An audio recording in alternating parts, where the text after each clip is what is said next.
Hi, this is Mark at learnhowtogarden.com, and in today's episode of the 10-Minute Gardener we're going to be talking about one of my absolute all-time hobby horses in gardening, and that's green manure.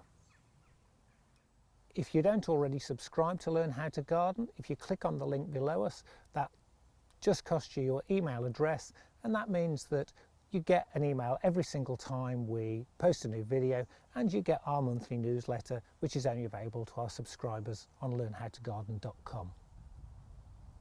So in today's video, we're going to talk about green manures. It's a very strange sounding thing, isn't it?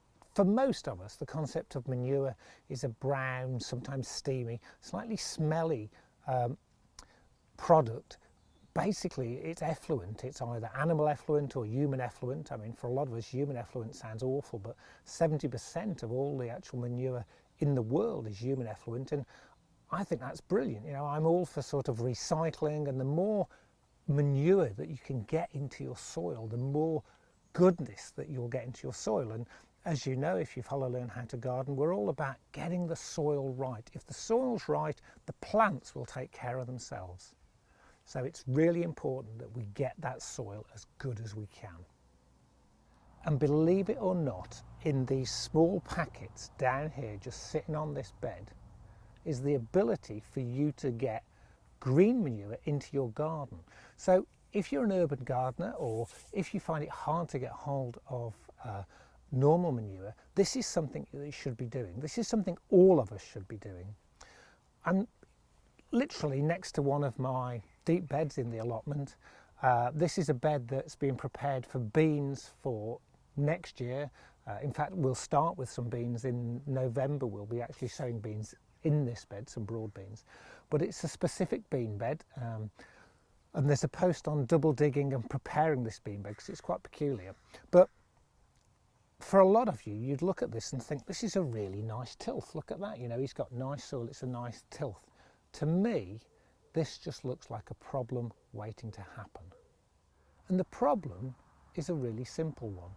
This is a really good tilth for sowing seeds, which means it's equally as good for the germination of weeds.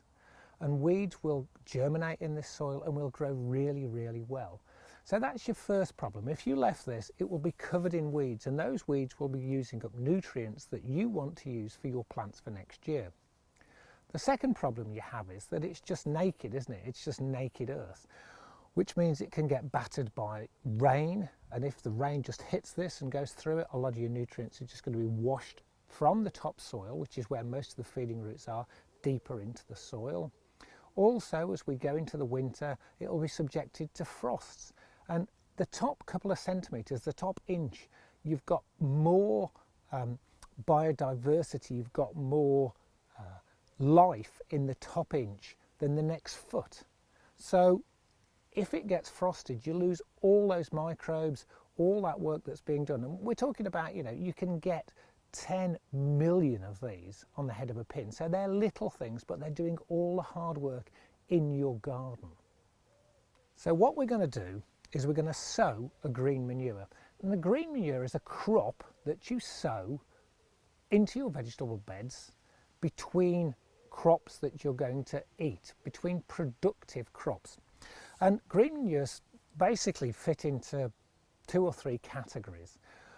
There are ones that will go through the winter hardy ones. There are ones that can fix nitrogen into your soil, and there are even ones that can help you clean your soil.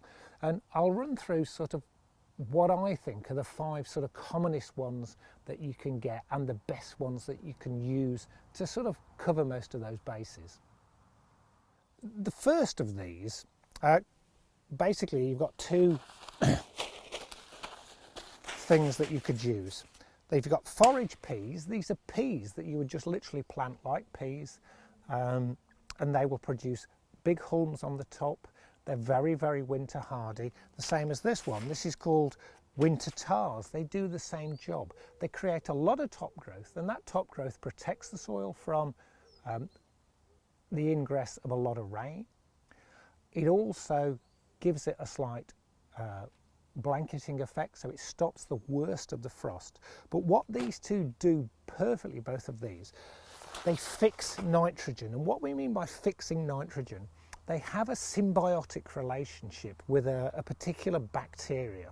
And what that relationship consists of is the bacteria says, please can I live on the roots of these particular plants? And the plant the deal is that the plant said that's okay as long as you convert some of the carbon dioxide in the atmosphere into nitrogen. And what happens is that there are tiny little nodes on the roots of both forage peas and winter tares that fix nitrogen into the soil. And nitrogen is one of the things we need to get a lot of green growth. So it's brilliant to put into your soil because you're getting fertiliser for free. The thing about it is though, you don't want to follow peas or beans with one of these because peas and beans both already do that for you, which is why when you've cropped your peas or your beans, you never rip it out the ground. You just cut it off at ground level and you leave all those roots in the ground. So they're great to have, but not after peas or beans. And as I said, this is a bean bed, so we wouldn't sow one of these. But if you have some land that you intend to use for your brassicas next year, or you're going to use for carrots, beetroot, anything like that, these could be one of the ones to go for. Very, very easy to sow. You literally just make a drill across, sow them about 4 inches apart, just like you would normal peas or beans, cover it over, leave it. And that's your winter tares or your forage peas, and they are nitrogen fixing. The next one that I really love is buckwheat. Now, you don't have the quid pro quo that you do with the bacteria for your forage peas, but what buckwheat is really good for is it's very, very deep rooting. A lot of you, if you've travelled to France, will have come across buckwheat flour. It's what they make the galettes from in the Charente and Brittany. And it's a grain. You can literally harvest a grain and make a flour. What buckwheat is great for, if you sow it in the spring, is it's very, very deep rooted. It's like double digging. It thumps its taproots right down into the ground, breaks up the subsoil and pulls some of the nutrients from down there up. It's not the perfect time to be sowing this in the autumn, which is when we're making this video. But it's worth getting hold of if you've got an allotment. If you've got a new allotment or a new garden, the chances are you're not going to be able to get all of it perfectly ready to crop in the first year. So be sensible, be kind to yourself and think, right, a third of it I'm not going to do.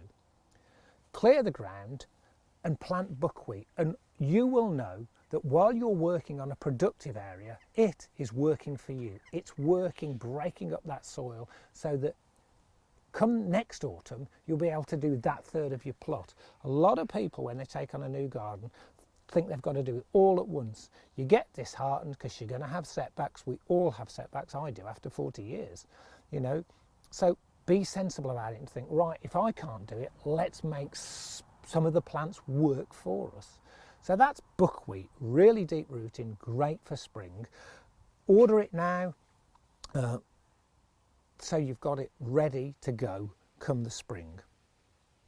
The third of the green manures I tend to use is this one with the wonderful name of Pharcelia tansetifolia, which for a dyslexic like me is a hell of a word to try and get out, especially as it starts with a PH, which still doesn't make any sense, does it?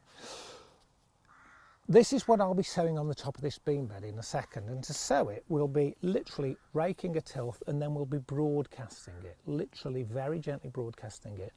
Then we'll rake over, tamp down very gently, and we'll leave it. And what the Pharcelia will do, smother weeds, which is one of the things I want on this bed. It'll produce a lot of top growth, and that top growth come next year I will literally scythe off and put straight into the compost heap, and it'll break down. That'll add humus. What you could do is actually you could put the Pharcelia in now, literally rake it over, put it on, don't dig till next spring, and then when you dig, just dig that straight in so that it will break down in your soil, which is a great way to do it. But if you sow this plant, please, please leave 1 or 2 to flower. It is the best attractor for bees and hoverflies into your garden. And the reason you want to attract this biodiversity is you want a real biodiversity highway in and out of your garden with as many varieties of insects as possible. Because at some point, some insects you don't want are going to arrive. That's whitefly and greenfly. And if you have a high percentage of hoverflies, ladybirds, predators already in your garden, they can replicate really quickly to get on top of the whitefly, get on top of the greenfly, and you haven't got to revert to just blasting it all with a chemical, which is going to kill the good guys as well as the bad guys. And the problem is that the good guys take longer to return, so when the bad guys come back the second time, kabam, it's all gone. You've got a real problem. So Pharsalia tansetifolia, like I say, all that we're going to do with this is, this has already been raked, so that was just really for effect, I suppose, wasn't it? When you open these packets, there's far more in them than you would think. And this is a tiny seed. It's not much bigger than grass seed. I don't know how close we can get in here. Tiny seed, but don't sow it too thickly. Just like grass, you've got to have each one of these plants so it's got sort of a couple of inches around it to give it a chance to grow. Yeah? And broadcasting is literally shaking your hand very gently, thin, so thin. Each plant needs room to grow, and that's important. Don't put so much down that it doesn't have room to grow.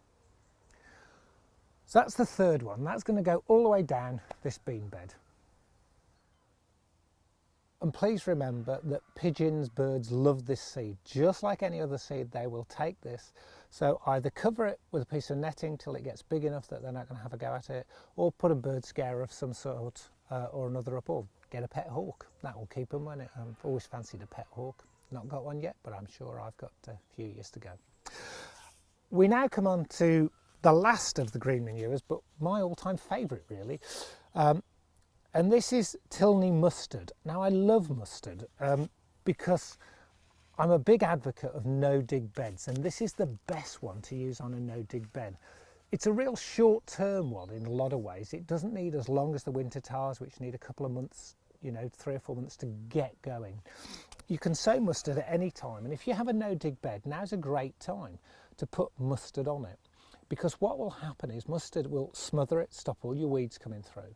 But come the first frost, it'll just go black, bang, black, dead, finished. Leave it. Whereas with the others, you have to take off the top growth and either dig it in or compost it. With the mustard, if you just leave that growth on the top, the worms and the insects within your bed will naturally pull it down over the winter, and you're getting the benefits of a green manure without doing any work whatsoever. And the other great thing about mustard is it's what they call a biofumigant. Now, it's the best word I've used today. It's probably the best word I've used this week. Biofumigant. And what it means is that it naturally cleans the soil. And it naturally cleans the soil of certain nematodes that aren't particularly good for your plants in the soil. It'll clean up certain diseases within the actual sort of soil in the ecosystem. So it's a good thing to actually grow every couple of years, or every year, just to sort of give your soil a bit of a spring clean without using chemical. And the same way as you'd sow your Pharsalia, just very gently all the way across the top, or like cress, like you used to say cress as a kid. So mustard, great one to get hold of now. They look like small packets, but remember with the small seeds, you use a lot less than with your winter tars. So, green manures. If you don't use them, start using them now. So many benefits from just getting these things into your soil. You don't want to go into the winter naked. You wouldn't walk around naked in the cold weather. You don't want this bed sitting here naked in the cold weather. You want to wrap it in a nice green duvet so it can go into the worst of the weather nicely snuggled up, so it comes out the other side, perfect for you to get on with your spring sowing and get a great harvest next year. I'm sorry I've been on a bit of a hobby horse, but I do have one or two, and green manures is one of them. I hope you've enjoyed this video. It's Mark at Learn How to Garden saying thanks a lot. Let me know what you think. Positive comments are good, negative comments are just as good, and I'll try and deal with those. Thanks for watching, and we'll see you next time.